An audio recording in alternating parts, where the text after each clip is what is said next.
오늘 말씀에는 에스더에 나오는 가장 어쩌면 심각한 문제를 다루고 있습니다. 무슨 사건입니까? 바로 하만이 이 400만 명이나 되는 커다란 이 유대 민족들 전체를 말살시키기로 이들이 계획을 세우고 그가 이것을 왕의 조서를 받아서 전국에 뿌린 것이죠. 어제 살펴본 대로 이 계획의 내용은 이렇습니다. 아달월이 언제냐면 12월입니다. 12월 13일 하루에 이 유대 사람들을 남녀노소를 가리지 말고 모두 죽이고 약탈할 수 있도록 명령을 내린 것입니다. 유대인들에게는 이것이 굉장히 당황스럽고 참담한 소식이었죠. 민족 전체가 다 죽임을 당할 수밖에 없는 그런 상황 가운데 놓인 것입니다. 그래서 이런 민족적인 재난으로 말미암아 유대인 전체가 슬퍼하며 애통하고 통곡하는 장면이 바로 오늘 나와 있습니다. 자, 이런 상황 가운데 모르드게를 비롯하여서 모든 유대인들이 어떻게 했다가 나와 있습니까? 그들은 극심한 슬픔에 빠져서 옷을 찢고 재를 뒤집어 쓰고 베옷을 입은 채 슬퍼했습니다. 마치 상을 당한 것 같은 모습이죠. 근데 이 모습은 사실 상은 당한 모습이긴 하지만 사실은 더 나아가서 하나님께 간구하는 모습입니다. 유대인들은 하나님 앞에서 자신들의 죄를 회개하고 하나님의 도우심을 간구할 때 이런 모습으로 하나님께 나아갔습니다. 그런데 문제는 무엇이냐면은 궁궐 안에는 이 베옷을 입고 출입을 할 수 없었습니다.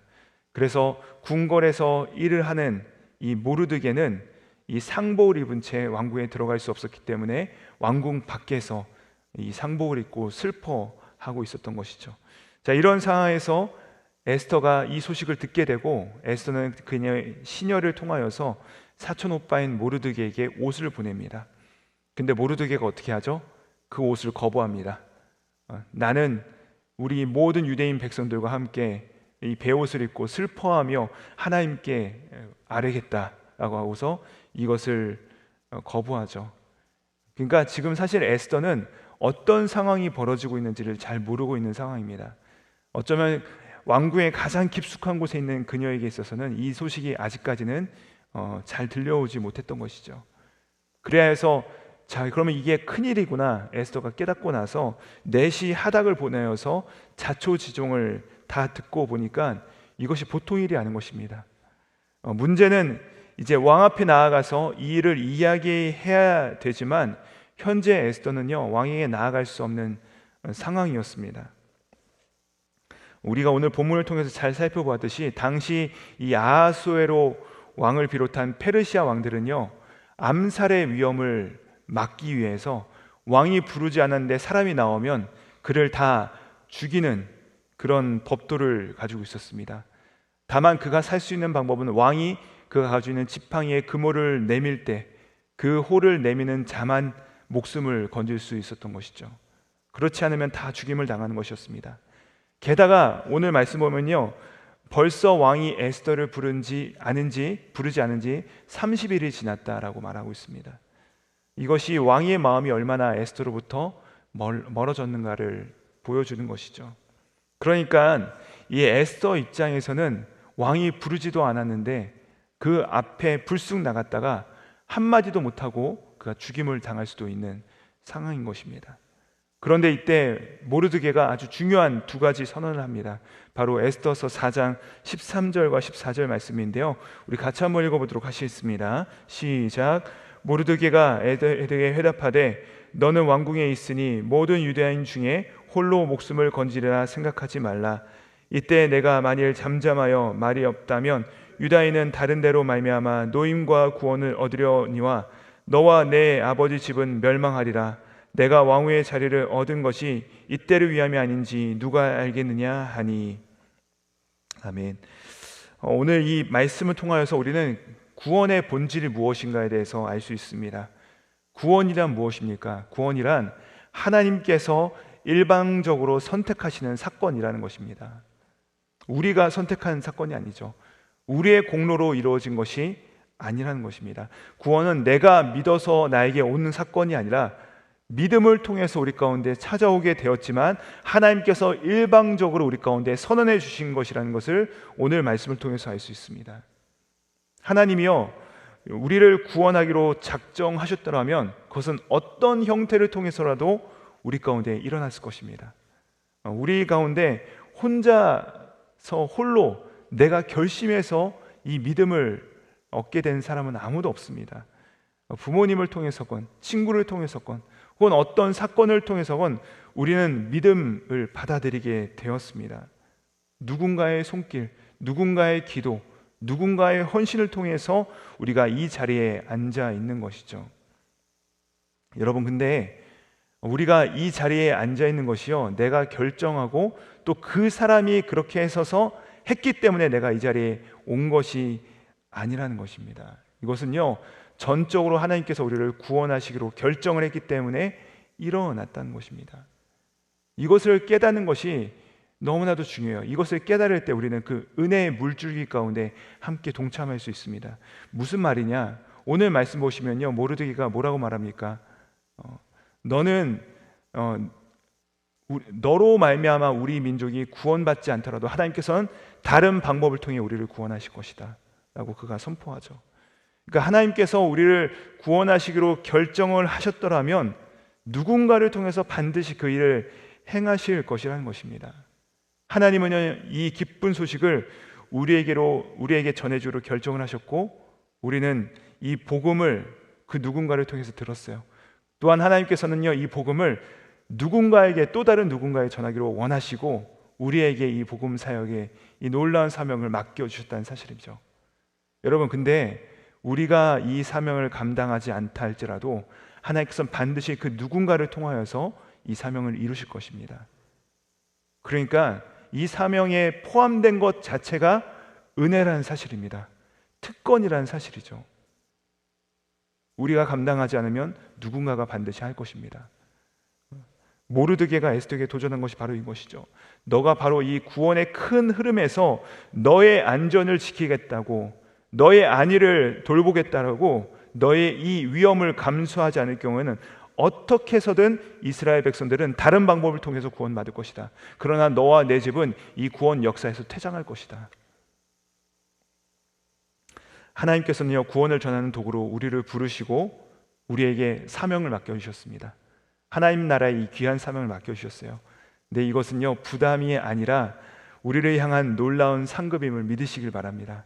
특권이라는 것입니다. 큰 영광이라는 것이죠.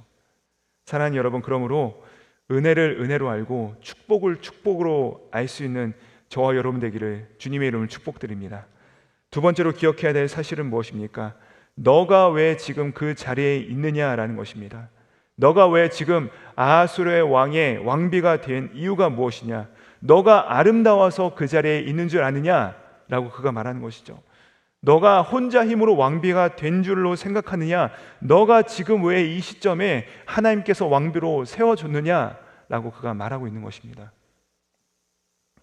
여러분, 이것은요, 구원받은 백성의 가장 중요한 태도 중에 하나입니다. 내가 현재 누리고 있는 것, 내가 내 삶 가운데 주어진 이 모든 것들이 무엇을 위해서 주어졌는지, 무엇 때문인지, 내가 그리고 그 자리에 왜 있는지에 대해서 생각해 보라는 것입니다. 우리에게 주어진 크고 많은 소임들이 있어요. 어떤 이들에게는요, 하나님께 주신 그 사명의 자리가 있습니다. 가정이 있고요. 어떤 이들은 개인 비즈니스를 하시고요. 어떤 이들은 직장에 나가시고요. 어떤 이들은 학생이고요. 우리가 각자의 소임이 있다는 것입니다. 근데 여러분, 중요한 것은 무엇이냐면 나에게 주어진 이 소임이 왜 주어진지를 아느냐 모르느냐의 차이라는 것이죠. 우리가 나에게 주어진 소명이 왜 나에게 주어진지를 안다면 우리의 얼굴은 바뀌게 될 것입니다. 또 우리의 열정은 식지 않을 것입니다. 근데 이것을 놓치면 어떻게 돼요? 항상 짜증난 것이죠. 항상 불평하는 것이죠. 항상 피곤한 것입니다.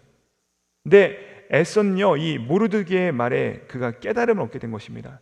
그러니까 지금까지 30일이 지나도록 왕이 그를 부르지 않은 이 상황 가운데, 그리고 자신이 유대인으로서 이 왕의 왕비가 된 이 사건, 이 자리에 있는 이유, 구원받은 목적이 무엇인지 그녀가 분명히 기억하게 된 것이죠. 그리하여서 에스더는 16절에서 이렇게 말합니다. 우리 16절 말씀 같이 한번 읽도록 하시겠습니다. 시작. 당신은 가서 수산에 있는 유다인을 다 모으고 나를 위하여 금식하되 밤낮 3일을 먹지도 말고 마시지도 마소서. 나도 나의 시녀와 더불어 이렇게 금식한 후에 규례를 어기고 왕에게 나아가리니 죽으면 죽으리이다 하리라. 아멘. 에스더는 3일간 절대 금식을 선포합니다. 물 한 모금도 마시지 않겠다라는 완전한 금식이었습니다. 아무것도 먹지 않고 아무것도 마시지 않겠다라고 결심하고 목숨을 걸겠다는 이 결정을 한 것입니다. 죽으면 죽으리이다, 그녀가 결단한 것이죠. 그리고 수산에 있는 모든 유다인들에게 동일한 이 금식 요청을 부탁합니다. 여러분, 얼마나 큰 힘이겠고 얼마나 놀라운 능력을 하나님께서 허락하셨겠습니까? 모두가 다 금식을 하고 이 사건 가운데 함께 나아가는 것입니다. 온 유대인이 다 하나님만을 바라보는 이 사건이 벌어진 것이죠. 사랑하는 여러분, 우리는 언젠가 모두가 다 죽습니다. 저와 여러분 한 사람도 예외 없이 다 하나님의 부르심을 받을 것입니다. 언제 죽는지는 주님의 손에 달려있을 뿐이지 다 우리의 목숨은 한계가 있습니다. 그러나 우리가 기억해야 될 사실은 무엇인지 아십니까? 우리는요, 죽긴 하지만, 우리 육신의 죽음이 있지만, 그러나 우리는 이미 죽은 자들이고 이미 그 죽음을 경험한 자들이라는 것입니다. 사도 바울이 뭐라고 고백합니까? 내가 그리스도와 함께 십자가에 못 박혔나니 그런즉 이제는 내가 산 것이 아니요 오직 예수께서 사신 것이다. 나는 이미 죽은 것입니다. 여러분, 그렇다면 이 짧은 인생에서 우리가 무엇을 위해 살아야 되겠습니까? 잠시 있을 이 자리에서 우리는 무엇을 위하여서 부르심을 받고 무엇을 위해서 나아가야 되겠습니까? 이미 죽은 자로서, 이제는 내가 죽고 그리스도께서 내 안에 살아있는 자로서 내 원함과 나의 보신을 위하여서, 나의 원함을 위하여서, 나의 기뻐함을 위하여서 살아가는 것이 아니라, 하나님, 내가 왜 이 자리에 있습니까? 하나님, 나를 왜 그런 사명으로 부르셨습니까? 왜 저의 마음 가운데 저 영혼을 품게 하셨습니까? 여러분, 이 마음을 기억하시고 주님께서 나를 부르신 그 사명의 자리 가운데 내가 죽으면 죽으리다, 이미 죽었습니다. 나는 그리스도와 함께 죽었기 때문에 그리스도를 위하여서 그분께서 주신 사명 가운데 달려가겠습니다. 그런 마음으로 나아가실 때 주님께서 놀라운 은혜 가운데 우리를 붙잡으시고 반드시 승리하게 하실 줄 믿습니다. 바라고 소망하기는 그 승리와 오늘 저와 여러분 가운데 충만하시기를 우리 구주 예수님의 이름으로 축복드립니다. 기도하시겠습니다. 하나님 아버지, 감사합니다. 오늘 이 에스더의 놀라운 결정을 봅니다. 우리의 헌신의 순간에 이것이 희생이 아니라 우리같이 보잘것없는 자들도 사용하사 하나님의 역사를 이루시겠다는 사랑의 초대임을 깨닫는 지혜를 허락하여 주시옵소서. 또한 그리스도와 함께 죽은 자임을 기억하며 내게 주신 생명, 이제는 주를 위해 죽겠다라고 하는 결단을 내리게 하시고, 그리할 때 주님을 위하여 목숨을 버리면 찾을 것이라 약속하신 그 주님의 일하심을 보는 현장이 되게 하여 주시옵소서. 감사드리오며 나의 원대로 마옵시고 아버지의 뜻대로 순종하사 부활 승천하신 우리 구주 예수 그리스도를 받들어 기도드립니다. 아멘.